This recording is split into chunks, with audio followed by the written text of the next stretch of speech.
What's good, everyone? My name is Jacob Moses, and welcome to another episode of the Not Boring Tech Writer, where in each episode we focus on a different skill that you can learn to enhance your skill set, improve your marketability, diversify your career, and ultimately break the stereotype that technical writing is a boring career. This episode's skill: crowdsourcing technical communication.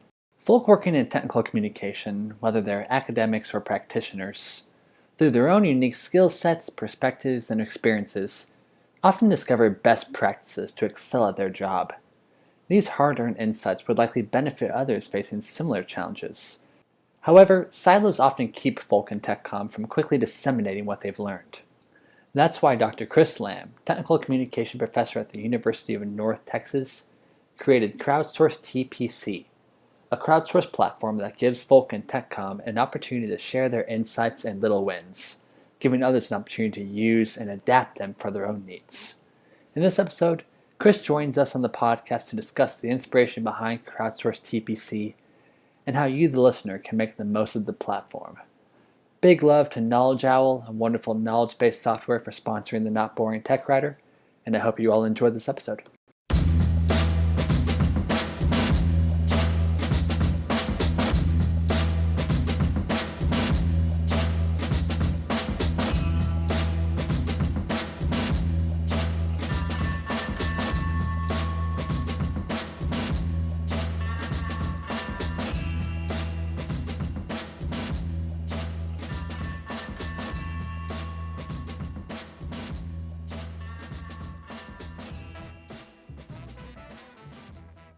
Hey there, Chris. How are you today?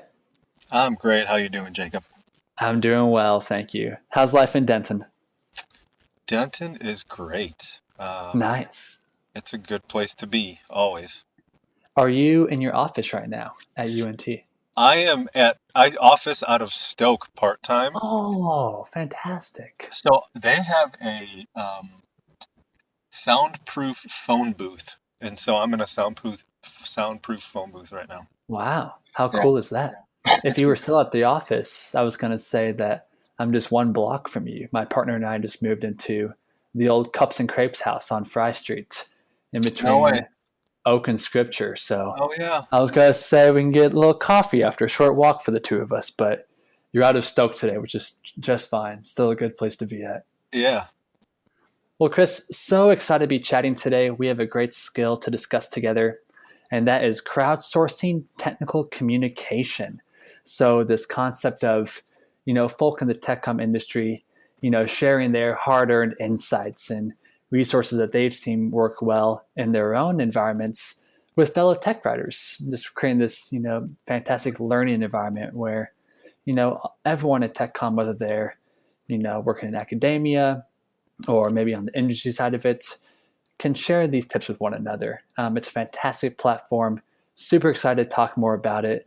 To get us started, I want to start with learning a little bit more about you, Chris, or giving our listeners a chance to learn more about you. I know we've been buds for a bit.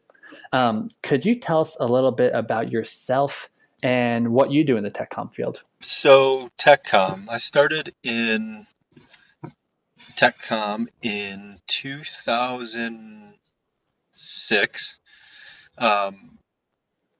Mostly just through curiosity. Went to grad school because I couldn't figure out what I wanted to do, and TechCom seemed like a good place to start. So I've got some background in information design. I have a master's degree in information design, and I went on to do my PhD in technical communication. So primarily been an academic since 2011. Worked for University of North Texas, and sort of on the more practitioner side, I've done quite a bit of just dabbling with freelance in a variety of different areas in TechCom. Nice. So some instructional design, some technical editing, some grant and proposal writing, and then primarily what I've been doing mostly recently is web design and web development. So sort of adjacent to TechCom, but still related, certainly. Yeah. I wasn't aware of just the generous mix that you had in relation to the tech comp field. Of course, I knew you were a professor. I was in your web design class back in the day, but I didn't realize that you're also messing with some grant writing, getting involved in some freelance work. That's fantastic. Was it this mix that you had in the tech comp field? Did that partially inspire you to put together this repository that we're going to talk more about today? Just realizing all the different, gaps and maybe struggles that people face in the tech comp field. Yeah, totally. Yeah, I mean, um, just having touched a variety of industries with a variety of job roles, producing a variety of deliverables, um, Yeah, just knowing how sort of diverse um, the skill sets, the tools, the knowledge you need to do one thing from one thing to the next. sure. Yeah, so that definitely played into um, sort of how I conceptualized the repository. Well, let's talk more about the repository. It is called Crowdsource TPC. And before I go any further, if folk maybe want to have this website up while we're going through the podcast, what's the URL, real quick, Chris, It's if you have it crowdsource. top of mind? Yep, it's crowdsource-tpc.com. Perfect. Crowdsource-tpc.com. You just hinted a little bit about, the observations you had working in TechCom, several different varieties in this field, and how that inspired you then to pursuing this repository that you put together. I'm curious, was there like a recurring theme that you observed working in all of these different kind of facets of the industry that inspired you to start this project?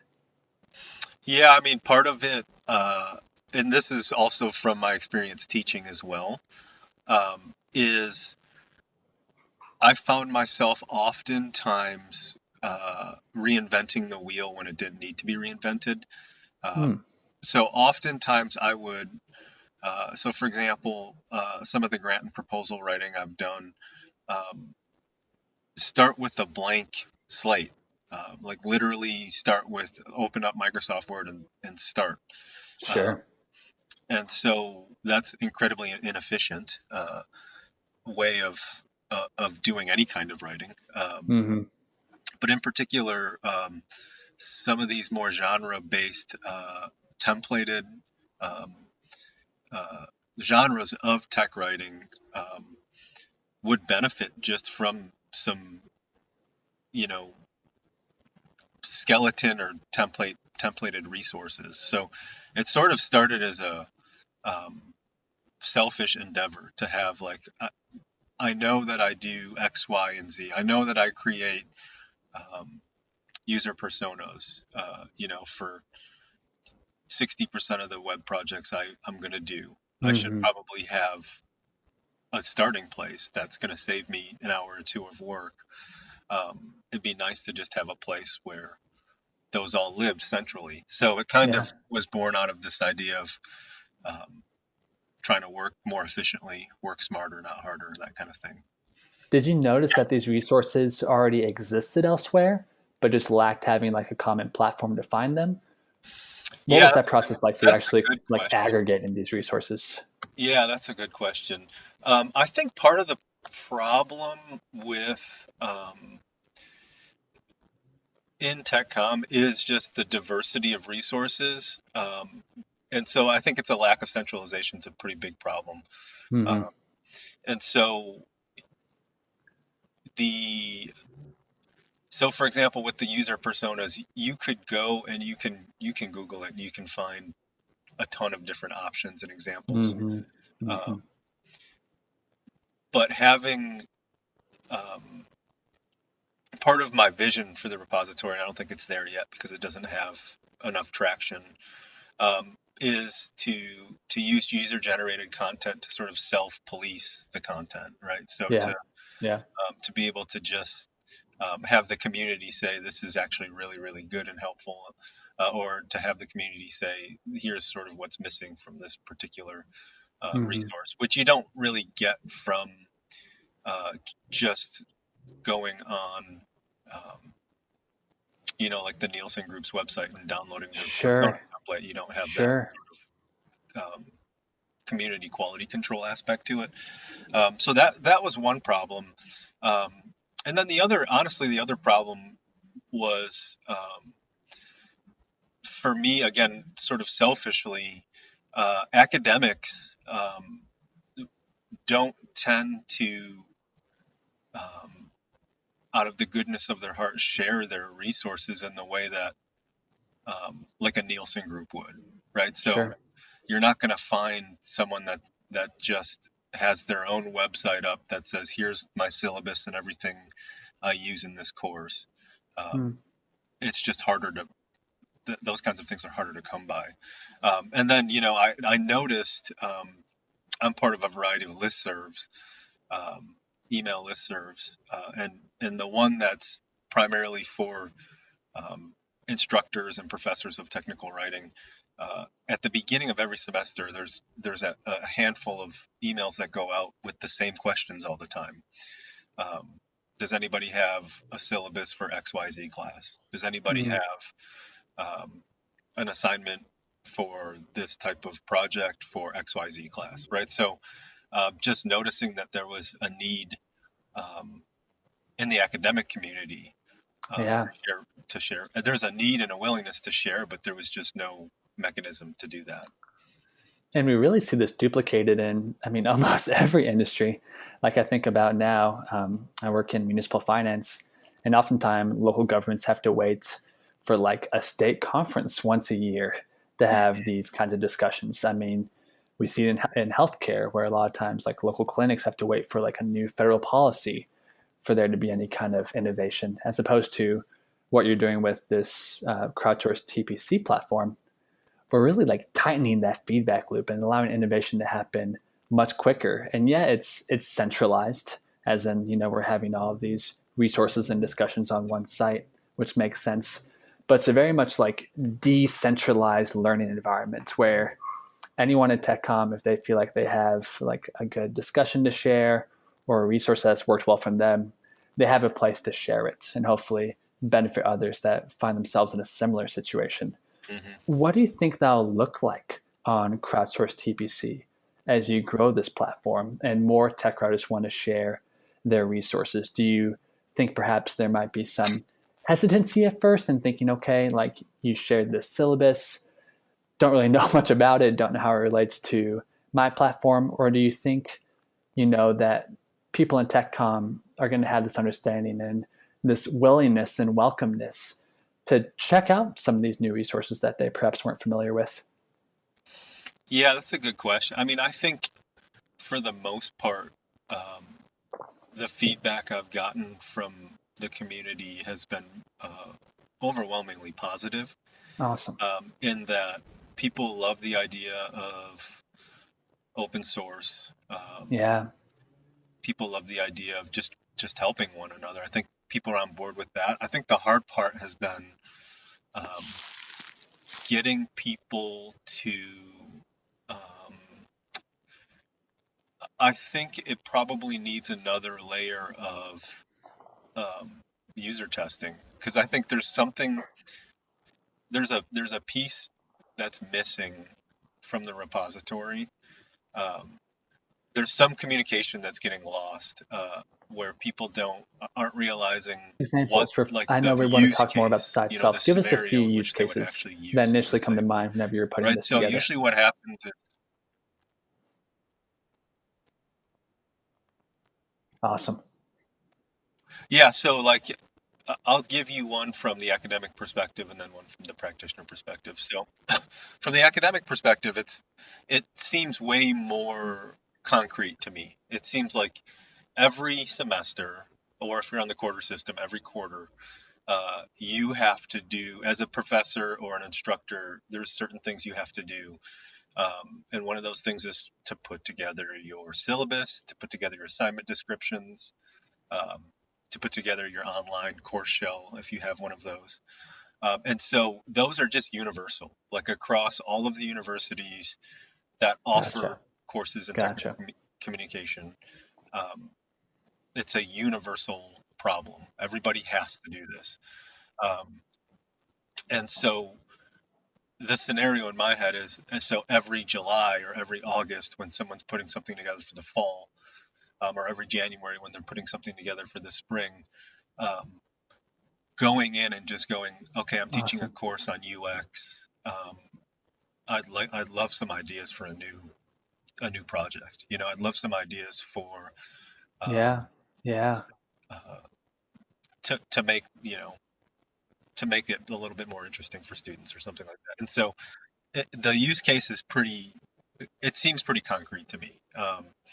For practitioners, I think it's more abstract. I haven't really figured out how and when a practitioner would come to the site and actually use it. But for myself as a practitioner, sort of again selfishly, um, one of the things that I've found myself uh, using the Mm, platform for is um, like these starter WordPress templates. So I've got uh, I build uh, custom WordPress themes for small and medium businesses around town, and um, all of them start with a core set of files. All of them start with a core set of templates, and so yeah. to just have that in a centralized space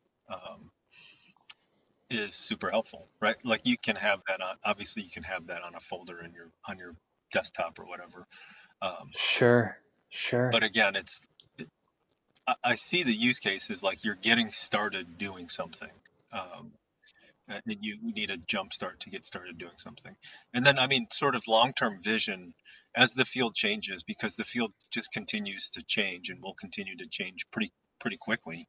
Um, my hope is that it would be a space for people who are further ahead in terms of like, okay, I have experience in component content management, and I've used these component content Yeah. management systems. Um, I would want to help others who are just getting into that space, who are transitioning from, like static um, document Sure. management systems into these component content management systems. Well, that's like, who knows how to do that? What's the first step to do? Like, what are some examples of what that looks like? Well, the hope would be Yeah. And then contrast that that to, those would be maybe on someone the can site, find on the similar platform information, through a to help YouTube people get video, started with but you that. don't really have, someone with you there to help kind of fill those scaffolds. Because, of course, with anything learn that we new, we're going to have a lot of questions that follow that perhaps, that YouTube video doesn't address. But again, with this active back and forth dialogue to Hmm. help someone, address a particular struggle that they're having, Yeah. I imagine would be incredibly helpful. And thinking back to, there's someone who works in industry. Yeah, maybe a particular template or model um, maybe doesn't suit what they're looking for best. But I wonder if a platform like this could, maybe help the person at TechCom ask the right questions. And I'm trying to think of an example. Like maybe I work in an API documentation, and I want to know, like, hey, like what's Hmm. like the best host for API documentation. You can tell I might be a little rusty in TechCom. But instead of, maybe the right question isn't, what's the right platform, but instead kind of nudge people to say, Hmm. like, okay, like, what does your company do? What are your goals? Could you see a platform like this trying to help kind of coach people to ask the right questions in TechCom around their problem? Do you think that might relate a little bit?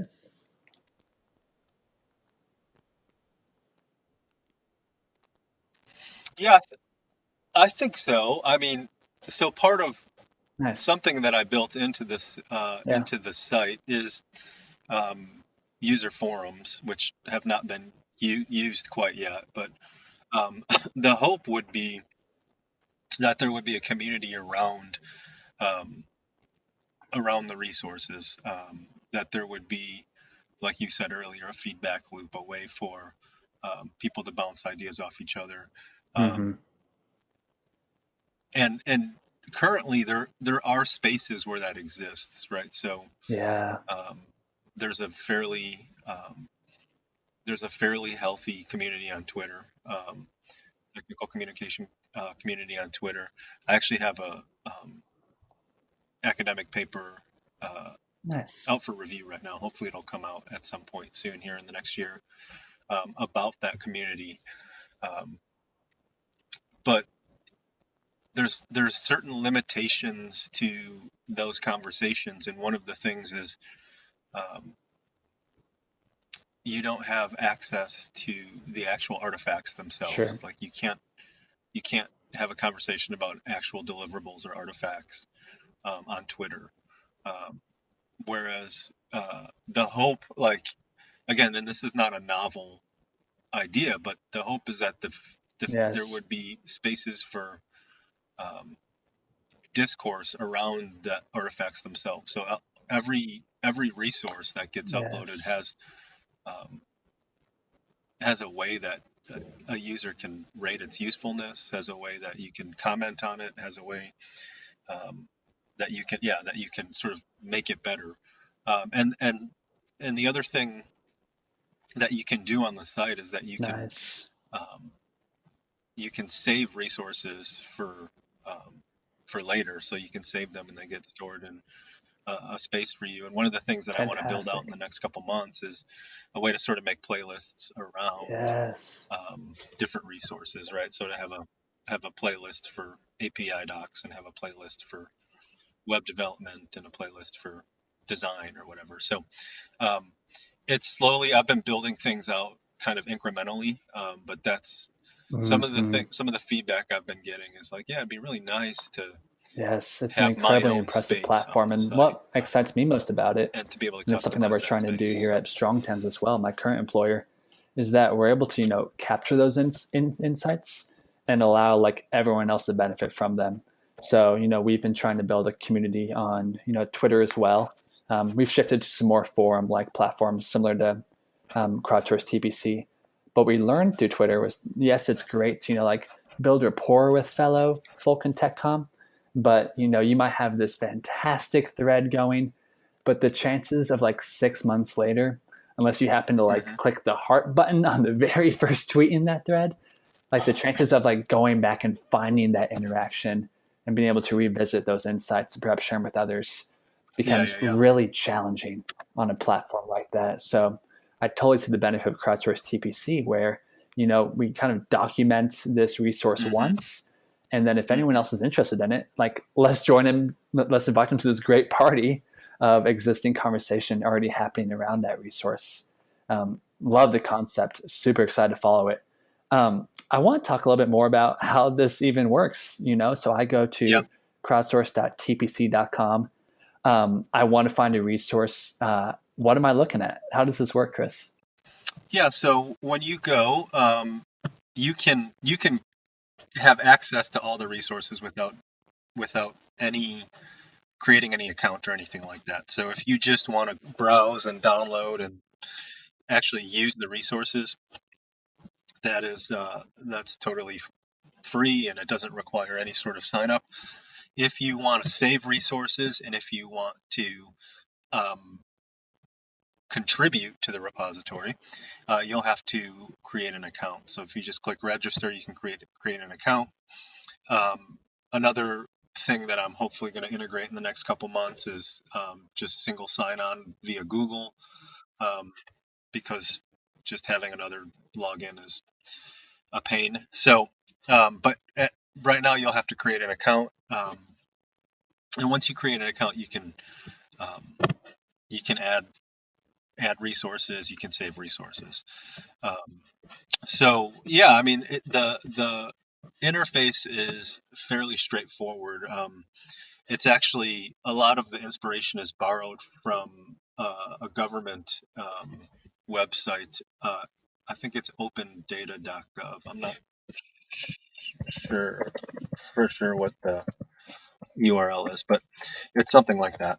Um, and so, yeah, I mean, I for me, and again, a lot of this was just built selfishly. So I kind of built it for myself, and then thought, I bet other people would find this useful. Um, so for me, the most helpful or important thing about this is just the tagging and categorization system. Um, so when you create a resource, you've got uh, you'll have the opportunity to select any of the pre-existing categories, and those are all categories that users created themselves. Or you can add a new category. And so really the idea that the users are generating the um, the hierarchy in the architecture of the site. Um, and so it's a simple little thing, but to um, just allow users to do that, I think is going to, in the long run, benefit um, how the thing's organized and how the resources are sort of organized into different categories. Have you been surprised at all how some of the existing users are tagging their resources? Oh, Like, totally, are they tagging it in a way that you would not have expected? And can you give an totally, example? I'm totally. curious. Yeah. So here, let me just pull up. Let me just pull up one. There was a couple that Carolyn Miller uploaded, and Carolyn Miller is like a very she's a big deal in academic circles. So I was actually Shout really out to excited. Carolyn Miller. Yeah, I was super excited. She actually um, was willing to add some stuff. But she added things like she added a category called course design. Um, Mm, right. So like this is sort of getting into the academic weeds, but I had just envisioned, these resources to be like, this is a syllabus, or this is sure. assignment description, or this is a presentation. Um, but she was kind of thinking bigger, going like, this will help you design entire courses. That's fantastic. Yeah. So it was, yeah, it was, and subsequently other people have used that tag and stuff they've uploaded as well, Cool. which is great. Cool. That Um, is. but yeah, that sort of helped me think bigger too. So one of the things that I really want to integrate too, and this is again mostly academic, so I would love to get feedback from practitioners into sort of what they would like to see. But I'm integrating. I've got it about halfway done. The ability to basically embed entire Google Drive folders.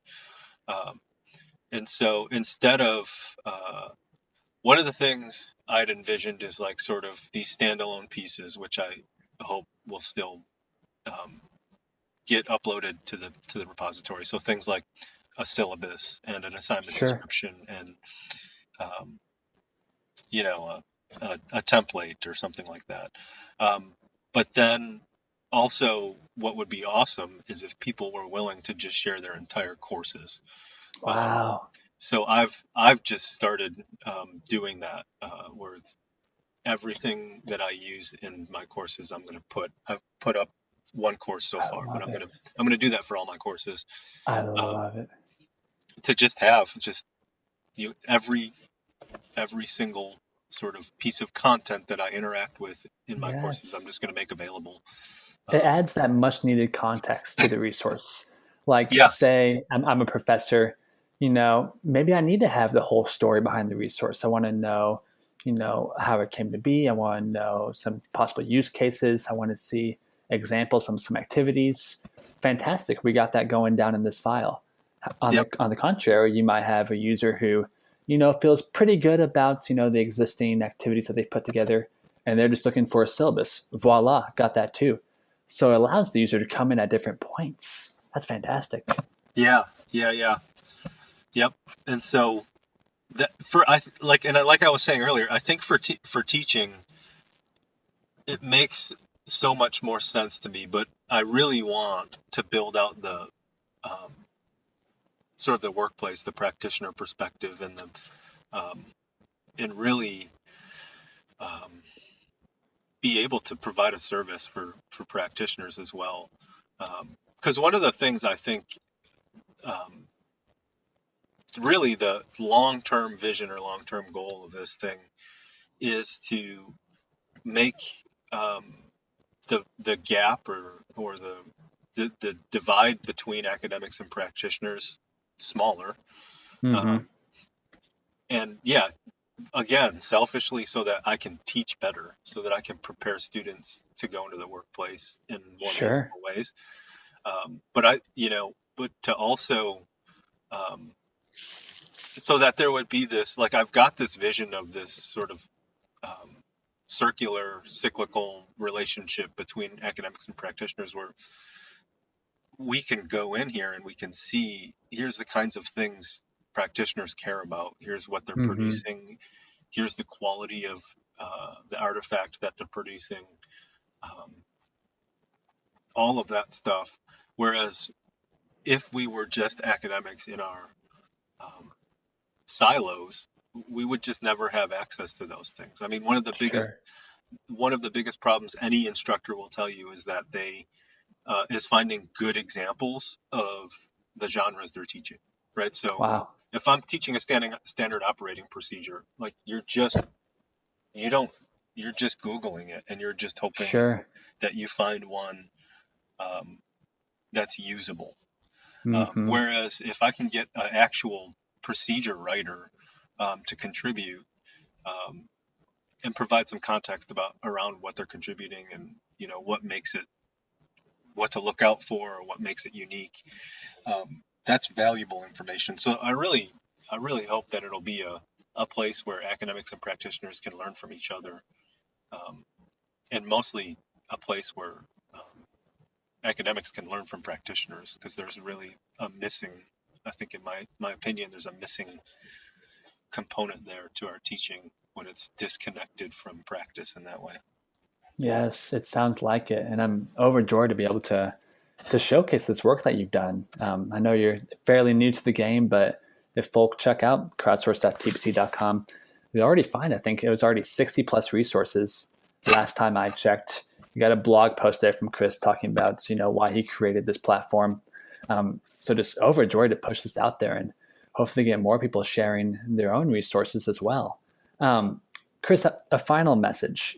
Say someone is listening to this podcast and they've had some of these like hard-earned insights. They've gone through some courses, they've taught some classes, they feel like they have a good resource that others would benefit from, but perhaps because they haven't worked in a learning environment like this, they haven't really gotten feedback or been able to share a resource beyond with maybe their colleagues and students. What would you say to that person who's sitting on a resource, perhaps a little hesitant to share it? What kind of encouragement would you have for them? We're just a better community when we're Yeah. helping one another, and so Yeah. um, you've benefited from, certainly benefited from the insights and knowledge of the people who mentored you. And Yeah. um, for younger technical communicators, for younger people getting into tech, really, it can feel overwhelming. It can feel like